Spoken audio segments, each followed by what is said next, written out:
우리가 읽은 11절 앞 10절, 어저께 봤던 10절이죠. 10절과 11절 사이에, 이 한 절 사이에는 3개월의 아이가 40세가 되는 시간적 생략이 존재합니다. 이 기간 바로의 궁에서 자란 모세의 삶에 대한 정보가 없기 때문에 우리는 거룩한 상상을 통해서 그의 삶을 유추해 보아야 합니다. 11절에 보면 모세가 장성한 후 한 번은 자기 형제들에게 나가서라고 기록되어 있습니다. 이것은 모세가 바로의 궁에서 자라고 있었지만 유모의 역할을 했던 어머니를 통해 자신의 정체성을 바르게 알고 있었다는 것을 말합니다. 또한 이후에 있을 히브리 사람들과의 대화를 통해서 히브리 사람들이 모세를 대하는 태도를 봐서 히브리 사람들도 그가 누구의 아들이고 또 어떻게 바로의 궁에서 자라게 되었는지에 대해서 알고 있었을 것입니다. 이렇게 모세는 바로의 궁에서 자랐지만 이스라엘 민족의 한 사람으로서 자신이 누구인지 알고 있었다는 것입니다. 그는 어느 날 자신의 동족인 이 히브리 사람이 노예로 일하는 모습을 지켜보고 있었습니다. 그런데 애굽 사람이 자신의 동족 히브리 사람을 때리는 것을 보게 된 것이죠. 그리고 모세는 그 모습을 보고 분노하기 시작했습니다. 그리고 끝내 그는 자신의 동족을 때리는 애굽 사람을 쳐서 죽게 합니다. 그리고 거기서 끝난 것이 아니라 죽은 사람을 모래 속에 감추었다라고 오늘 성경은 말하고 있습니다. 하나님의 백성을 위해 했던 일일 수 있습니다. 자신의 동족을 위해 했던 일일 수 있지만 그는 사람을 죽이는 죄를 저질렀습니다. 하나님 앞에서 죄를 지었다는 것입니다. 모세는 하나님에 대해 알고 있었다라고 말씀드렸습니다. 하나님이 어떤 분이시고 죄를 얼마나 미워하는지도 알고 있었을 것입니다.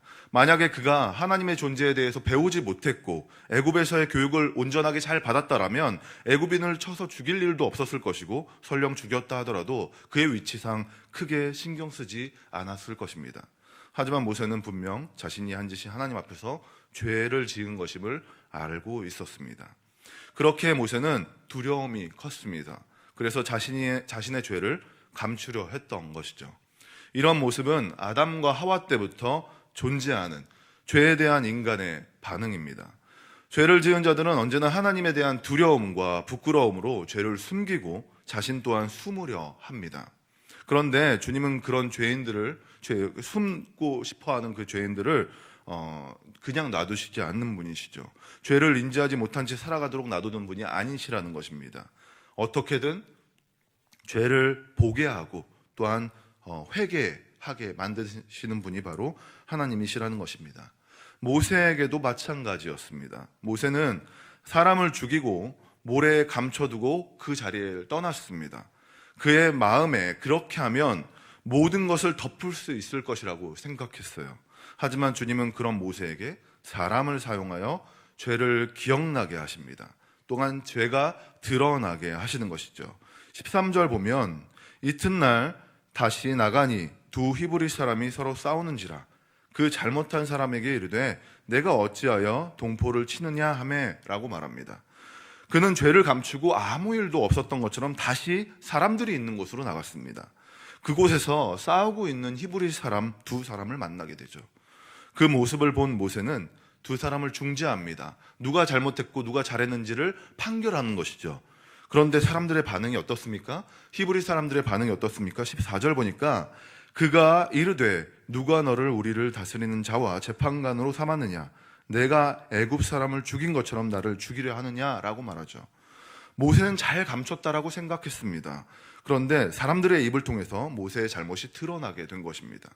그때 모세는 자신의 모습을 보기 시작합니다. 자신이 지은 죄를 보게 된 것이죠. 모래로 감추고 그 자리를 떠나면 된다고 생각했는데 하나님은 그냥 넘어가지 않으신 것입니다. 14절 하반절 보니까 모세가 두려워하여 이르되 일이 탈로 되었도다 라고 말합니다.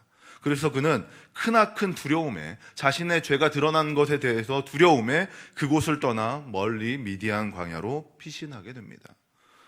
이처럼 하나님은 죄 가운데 살아가는 인간에게 죄를 인지하고 깨닫도록 해주십니다.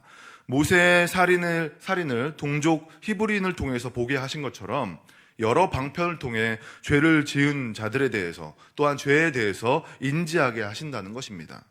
이렇게 주님은 우리에게 죄를 깨닫고 보게 하신다는 것이죠. 그럴 때 우리는 그 죄에 대한 바른 반응으로 나아가야 하는 것입니다. 모세는 자신의 죄에 대해 가르쳐 주신 하나님 앞에 두려움으로 그 자리를 떠나 하나님이 예배해 두신 광야 땅으로 나가게 됩니다. 그리고 하나님의 계획대로 훈련을 받게 되죠. 우리가 잘 아는 다윗도 마찬가지입니다. 하나님은 죄를 범한 바세바를 범하고 우리아를 죽였을 때 나단 선지자를 통해 책망하시죠, 다윗을. 그때 다윗은 그 이야기를 듣고 자신에게 대해서 책망하는 그 나단의 이야기를 듣고 무릎 꿇고 회개함으로 바르게 반응합니다. 이와 같이 주님은 우리 모두에게 말씀이나 기도를 통해 또는 또 다른 여러 가지 방편을 통해 우리의 죄를 기억나게 하시고 드러나게 하시는 분이십니다. 그럴 때 우리는 주님의 그 가르침에 무릎 꿇고 회개해야 된다는 것이죠. 우리는 모두 죄인입니다. 얼마나 큰 죄인이냐면 죄를 지으면서도 죄를 인지하지 못하고 또 다른 죄를 연속적으로 짓는 죄인입니다. 죄를 짓는 사람들을 정죄하며 죄를 짓고 열심히 살아가는 사람들을 시기하며 질투함으로 죄를 짓는 사람들입니다. 죄를 지으며 죄를 짓지 않는다라고 여기면서 죄를 짓는 사람들이 바로 우리들이라는 것입니다. 이렇게 죄 가운데 살아가는 우리에게 하나님은 여러 가지 방법과 메시지를 통해서 우리의 죄를 보게 하십니다. 그럴 때 겸손히 우리의 죄를 내려놓고 기도하는 모두가 되시길 소망합니다. 우리가 죄인임을 두려워하여서 주님 앞으로 나아갈 때, 죄가 두려운 것임에 주님 앞에 나아갈 때 주님은 우리를 죄에서 이길 수 있는, 또 이길 수 있도록 훈련시키시고 깨끗하게 하실 것입니다. 이 새벽 우리의 죄를 보게 해달라고 기도하시길 소망합니다. 오늘 하루를 살아가면서 여러 방편을 통해 죄를 보게 하고 바르게 반응할 수 있도록 인도해달라고 기도하시길 바랍니다. 모세가 죄 앞에서 두려움으로 피신하면서 주님께 훈련받은 것처럼 온사람교회 모든 성도님들은 주님의 인도하심으로 죄를 보게 되고 그 죄 앞에 바르게 반응함으로 온전한 그리스도인으로 살아가시는 모두가 되시길 소망합니다. 죄를 드러나게 하시는 성령님을 따라 오늘 하루도 주님을 만나시는 귀한 하루를 보내시는 모두가 되시길 주님의 이름으로 축원합니다. 기도하도록 하겠습니다. 주님, 우리 모두는 죄인임을 봅니다.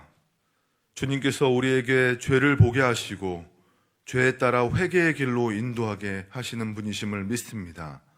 오늘 하루를 살면서 지은 죄인들에게 정말 성령 하나님을 통해 민감하게 죄에 대해 반응하고 온전히 회개하는 우리 모두가 될 수 있도록 인도하여 주시옵소서. 십자가의 주님을 바라봄으로 죄의 사슬에서 벗어나 주님이 주시는 참 자유를 누리는 모두가 될 수 있도록 인도하여 주시옵소서. 죄 가운데 바르게 반응하며 죄를 정말 주님 앞에서 미워하며 또한 주님께 나아가 우리의 죄를 회개하며 주님과 함께 살아가는 모두가 되게 하여 주시옵소서.